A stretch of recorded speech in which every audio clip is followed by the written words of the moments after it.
Welcome to Old Iron Machine Works. My name's Gary. This video I'm showing bringing home my latest blast cabinet. It's a pressure pot style. Several years ago I bought the exact same cabinet but taller. This one right here. It's 4-foot square cube, but it was a little too tall for me to get either in my shop or under my carport. I ended up selling it to the company I work for, and I use it every day. Anyway, here I'm loading up the cabinet I just got. It's the exact same cabinet, but only 3 foot tall. Here it's just showing the lights on the top, and then they got some switches on the doors that'll prevent it from working when the doors are open. Here I just had to stop to get some fuel on the way home. From Rio Vista to Grass Valley was two and a half hour drive.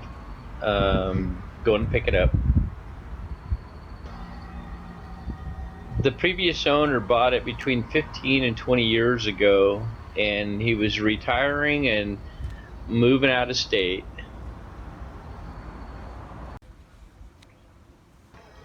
I've had a few different blast cabinets over the years, and by far my favorite is always the pressure pot style. You can do so much with them. You can regulate as much media as you want to blast, whatever kind of media. You can tune them down at pretty much whatever tip you're running in the cabinet is going to regulate your airflow. They're just a very, very, as the name would call it, universal cabinet.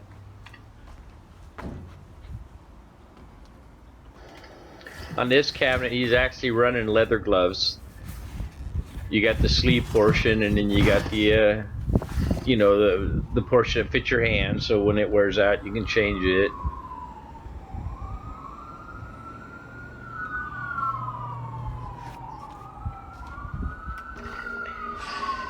I live pretty close to the firehouse, so it's I get to listen to that quite often.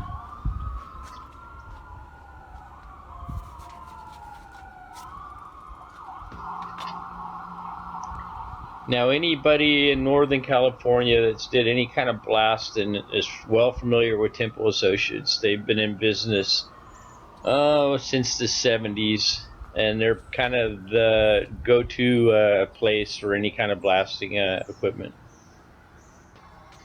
If there's interest down the road, I can do a video, explaining the whole difference between the siphon and the pressure pot. But this is just a pressure chamber here. When you hit the pedal, there's a ball that seals off the tank, and then it's a pressure pot just like a regular sandblasting tank. There's the dust collector. He was running a lot of different well, actually he was running I believe that's a silicon carbide there. I have not used it much.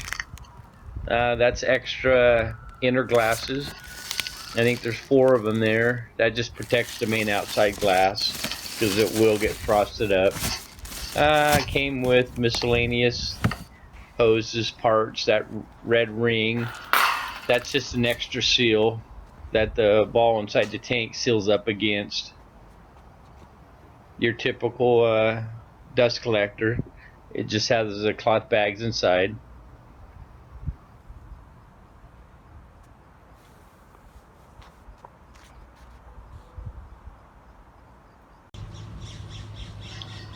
Here it's showing the deck that the blast cabinet will go up underneath. The old original one I have at work, being a foot taller, it just wouldn't fit. I have the expanded metal out of the cabinet right now. That's just showing the leather. I haven't used the leather gloves before. It'll be kind of interesting to see how they hold up. There's the lights. There's the air inlet tubes. The teardrop on the back. They've designed it to where all the dust goes up into this area, and then once it gets to the top, the pressures drop, and then the heavier media drops out that slot and back into the cabinet.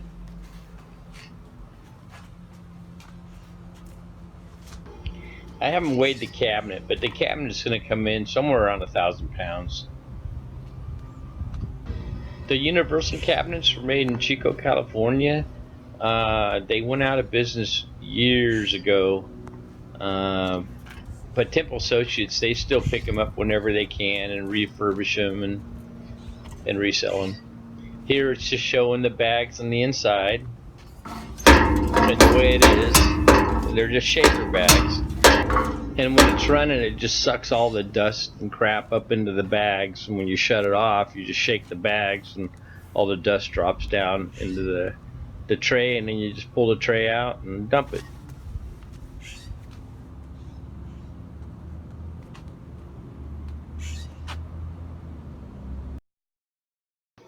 To me, the blast cabinet is one of the most important tools or piece of equipment that I own. Almost 100% of any project will go into the blast cabinet.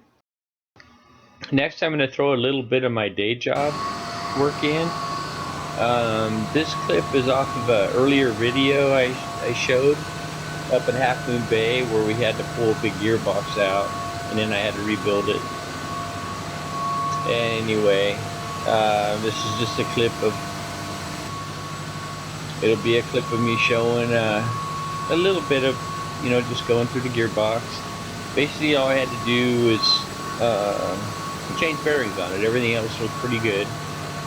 So it just needed some bearings. This is a facility in Half Moon Bay, and they're running 6 units, and they got 2 spare gearboxes, and they do about 30,000 hours per gearbox before they go through them.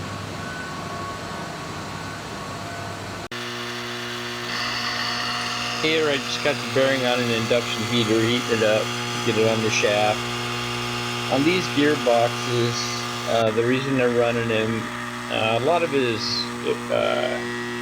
air resource, but the engines are running at 1500 RPM, and they want to run the generators at 1800 RPM.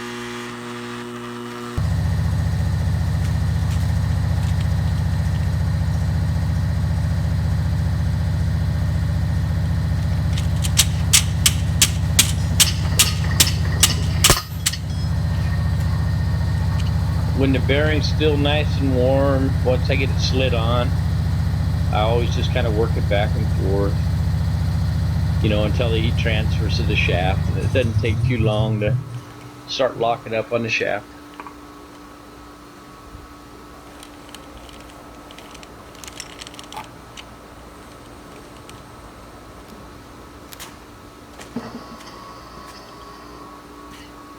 At this point, once the bearing's on there and it starts to cool off and start to lock up on the shaft, I just kind of seat it a little bit. It doesn't take much, just the brass bar, and just make sure it's all up and tight.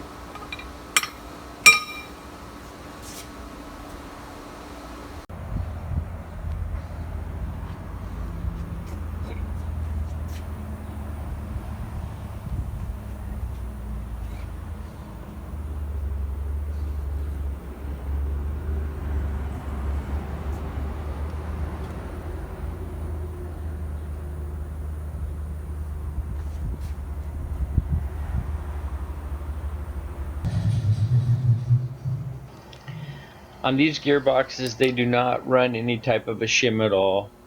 The shafts are running between 2.5 and 4.5 in play.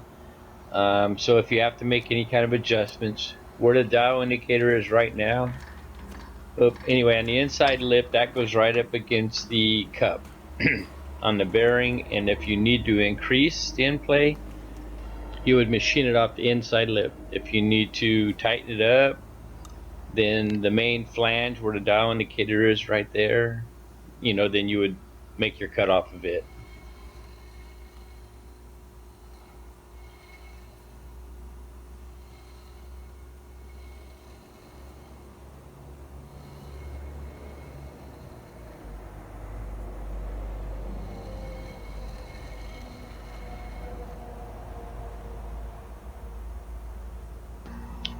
Most applications, I always like to just kind of move the bar, back and forth where the dial indicator is attached to. just to make sure that nothing's kind of bottoming out and keeping the needle from moving. Here I got it on the shipping crate, and we actually delivered it to the location, but then we kind of ran into a little bit of problem. Yeah, the customer called and said they had a little problem when they were removing the hub with some galling, and once something starts galling, it can be a pain.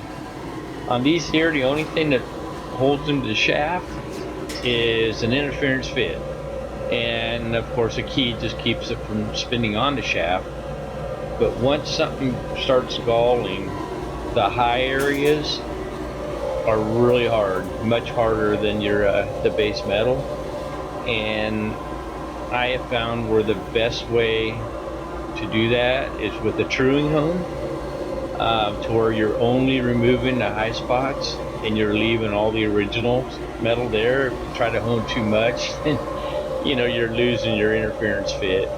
But with that keyway there, of course, you're not going to run a truing hone in there.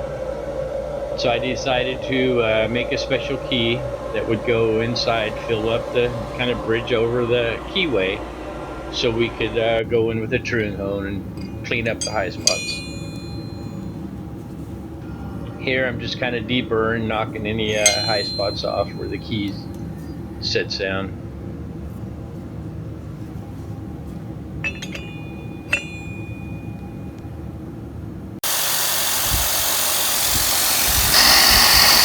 Here I'm milling the bulk of the material off the key that has to come off. The key I'm using there was pretty tough, so I actually brought back from the house a cutter that I had at home with 4 inserts, and it worked really well on it.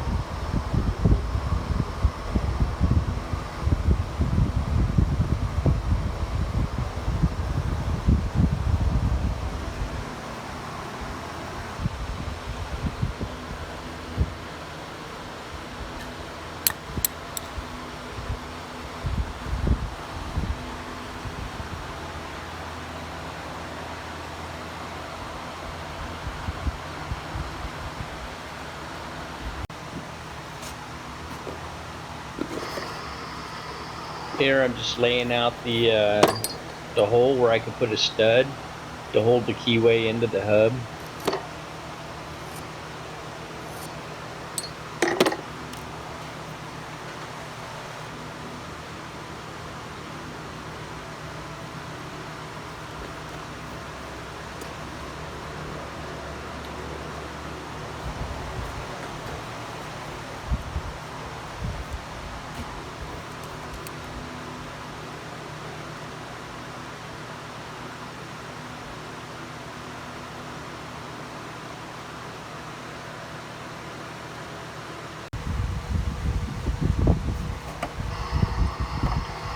This stud's going to be a 1/2 inch fine thread.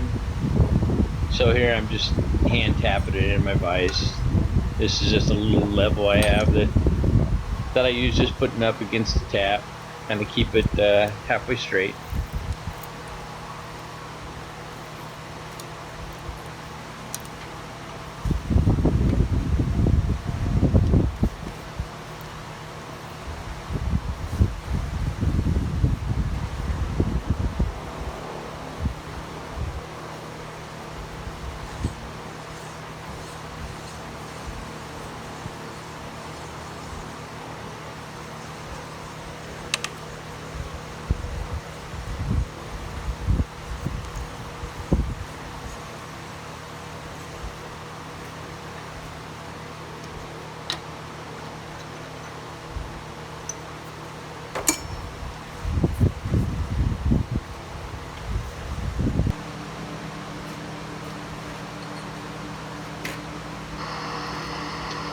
Well, here's the key with the stud in it, and there's the hub in the lathe.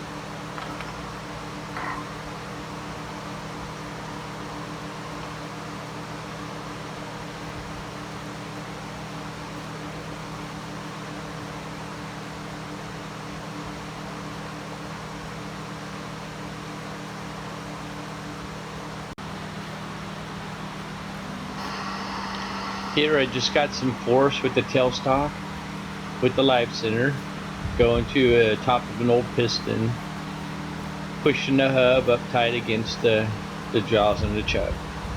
And that way when I'm downicating it in, it's just keeping it nice and tight up against the jaws.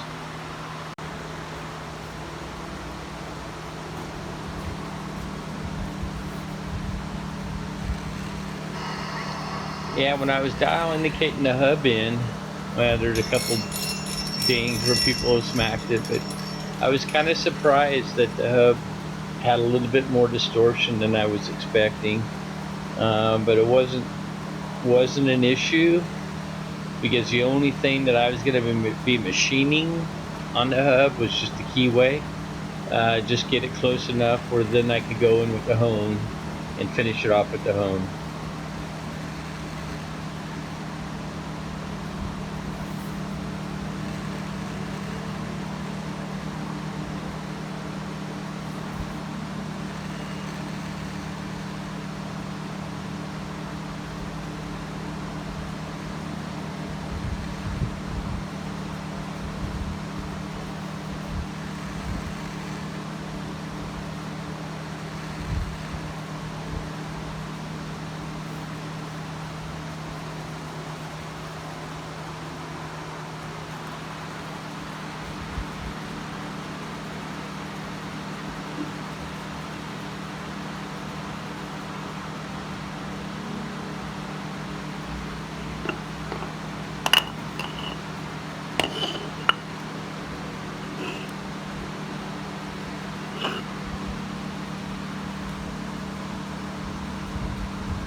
The key has a pretty snug fit into the groove on the hub, so I'm kind of pulling into one side and then on the inside kind of capping it in. I don't want to distort the key, but it worked out good that the key was fairly tight, because the interference machining on that key would have been a real pain if it wasn't a really nice tight fit.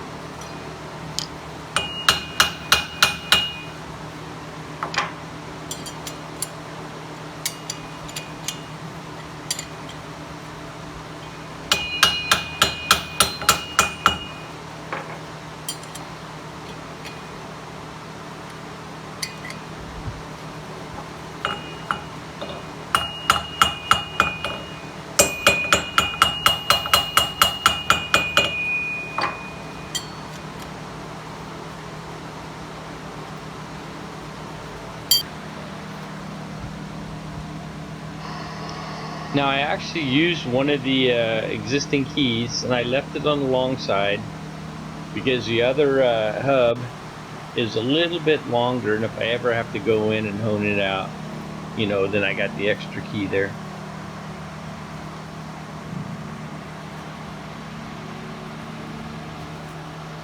Here I'm just getting my starting point to start machining the radius into the key. I don't have a ton of footage, but basically I just machine the radius to where I'm within a couple thousandths of touching the hub itself.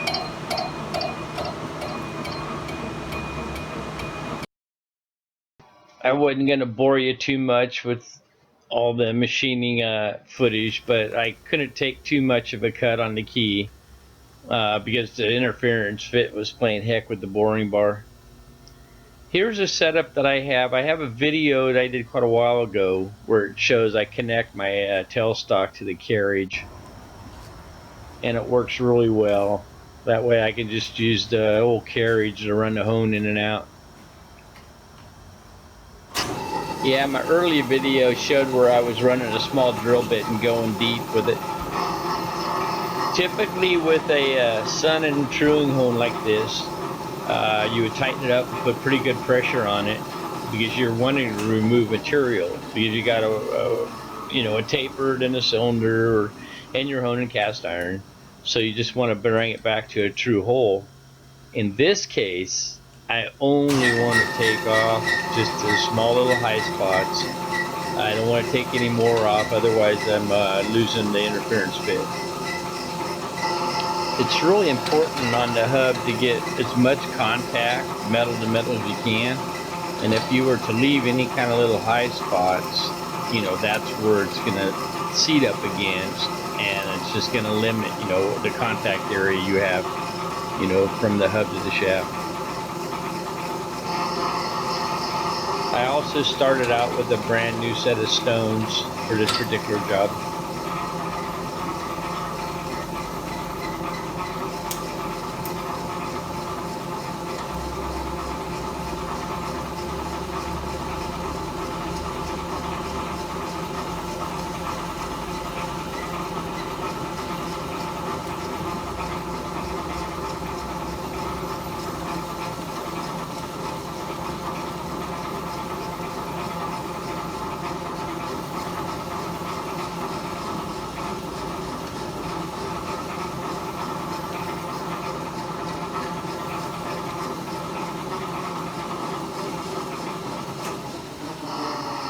Now the reason I'm shutting the lathe off, I don't have to, but you got to reach inside there to tighten up the stones. And if the stone's ever locked up inside for whatever reason and ripped loose from Jacob's chuck, I don't know if I would get my fingers out of there fast enough, and I kind of want to keep my fingers.